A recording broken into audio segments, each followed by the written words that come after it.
team has destroyed a tower. Your team has destroyed a tower. 进去，天坛雨， Legendary. 漆皮之末。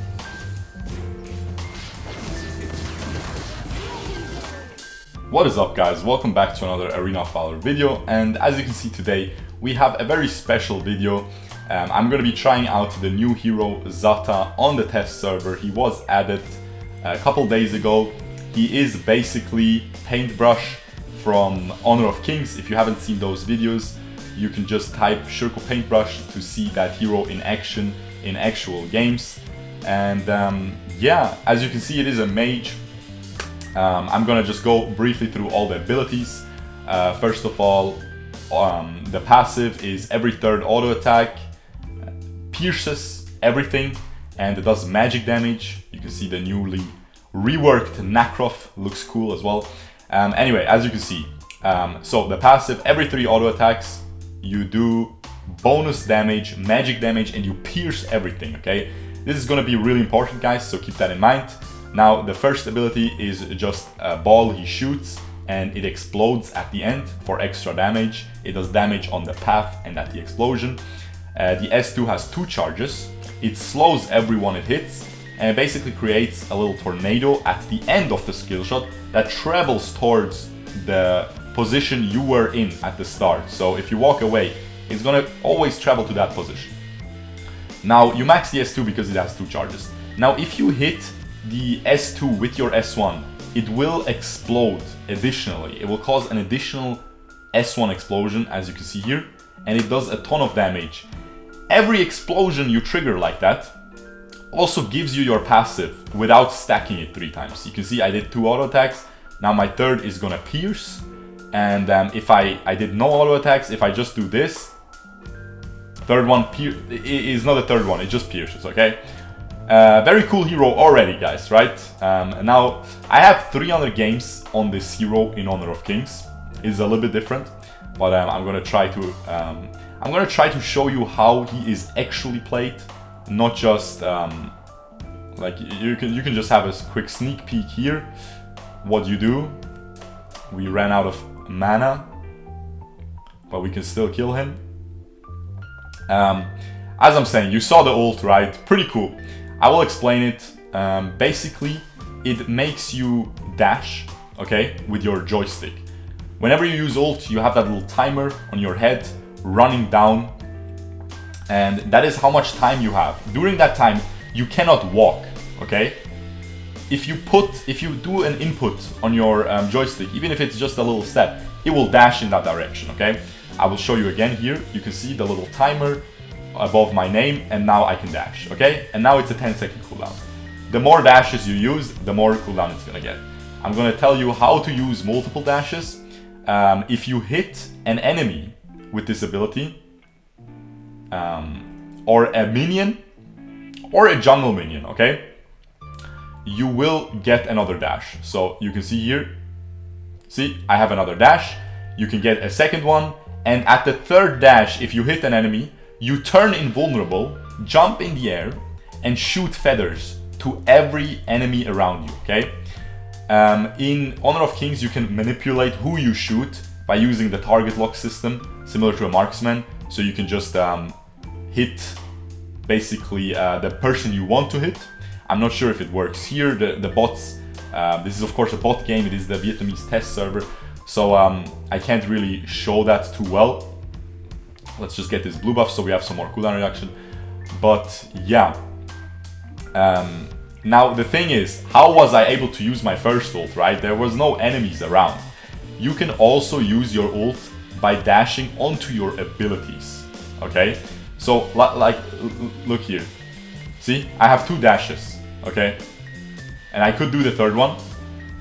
And but I want to have a lower cooldown so I can show you as many times as possible. You can dash through your abilities. Now, not only will it give you another dash, when you dash through your abilities, it will also trigger the explosion on your ability, which means you will get your passive reset as well. So the explosion not only does bonus damage, it also resets your passive, So this hero has an infinite amount of possibilities. You can see here, right? Like, you can do stuff like that. I went from here to here and I completely obliterated them. You can flicker during it. There is so many options. And as you might have guessed, whenever you dash once through your ability, you get another passive. So the passive auto attack does so much damage. So you really should be using it as often as possible. That is exactly why we are going to be building Apocalypse. I do think you should be building Apocalypse. See? Now we already killed him, so why would I dash again? I will just wait, let it expire, so I have a lower cooldown. It is incredibly important to do that if you want to maximize the potential of this hero. And yeah, as you can see, it is an incredibly fun hero. You should be very excited. I am very excited. You can also, like, if you're waiting for an enemy in a bush and trapping them, you can literally just do this. Dash 3 times onto them and they just evaporate, right? It does so much damage. Now keep in mind, the ult feathers actually don't deal that much damage.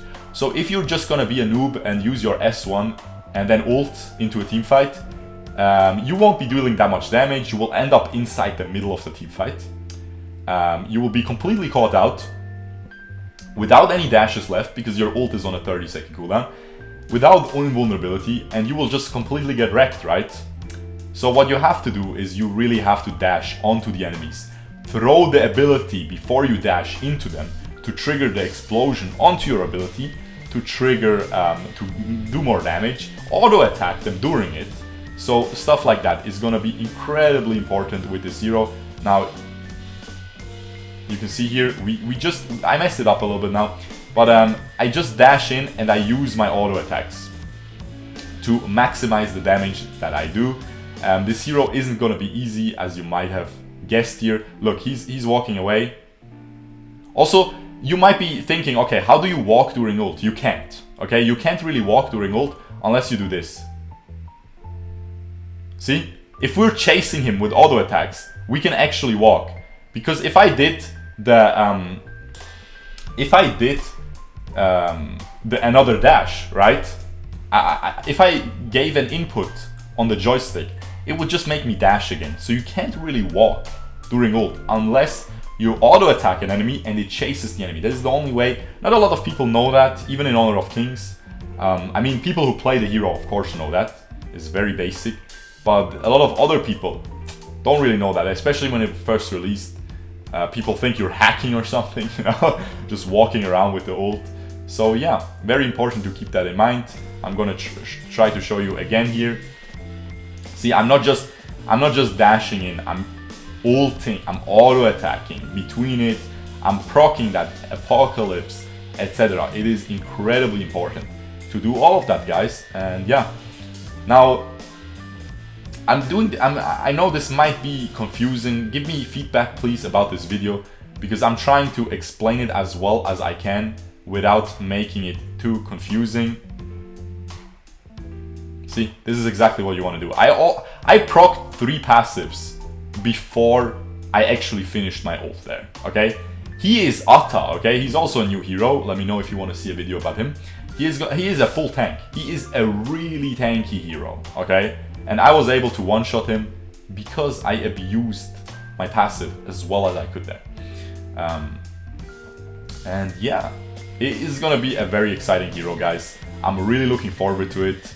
It is definitely gonna be one of the coolest heroes. Now keep in mind, I also want to show something. You can't proc your... Look, if I just S2, look, I'm gonna show you. S2, ult, and if I didn't hit the Malok there with that last dash, I wouldn't have procced my ult, because it doesn't give you actually 3, like, you hit your S1 3 times while ulting, but you don't hit your S2 because it travels away from you. But what you can do is you can do zigzag with the S2, okay? You have to do a zigzag ult, or you can do this. You can move away and then go back in, and then completely wreck him, right? Like, people try to dive you and you just ult S2, ult away, and then you turn around with the last one and obliterate them. Yeah, also, as I said, if you want to ult forwards with the S2, you can only do that if you zigzag. So if we do this, and now we can do it, right? But it doesn't cover as much distance, so the standard combo is just going to be S1 into ult. And yeah, just use a lot of your passive, otherwise you will get completely wrecked. Oh, I might die. Oh, no, no, no, no, no. No, we're chilling. We have our ult soon. He is just gonna run away, but he can't. He can't run away, guys. He's just gonna get completely wrecked. His hero is gonna be really toxic, okay, guys? So, look forward to it. Look forward. He's gonna be incredibly annoying to play against.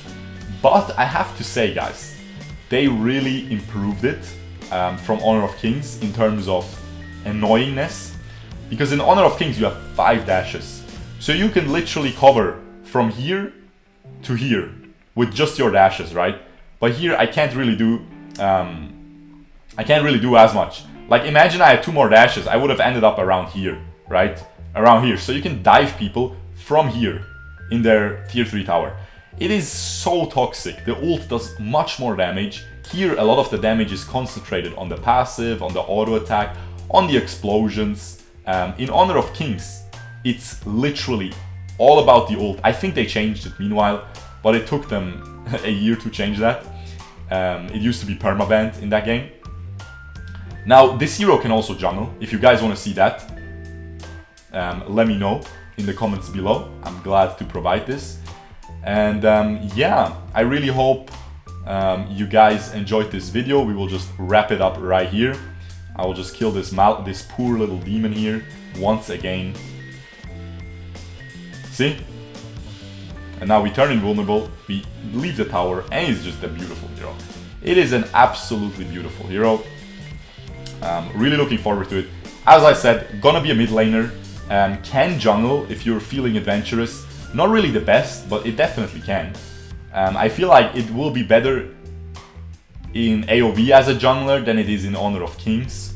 In Honor of Kings, it used to be kind of a troll pick jungler, but it worked. Here it's gonna be probably, I would say, like 60% mid, 30% jungle, in my opinion, because you want that apocalypse early, you want that jungle item, the AP jungle item, right?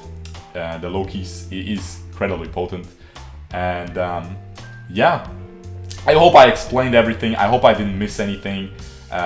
You can see the build that I am using here, but we will see when it comes out in actual games. I think we need to try it there. But yeah, let me know what other heroes you want to see. Let me know if you like this kind of content from the test server. And I really hope you enjoyed this. And other than that, I will see you guys tomorrow. Peace out, boys. Bye-bye.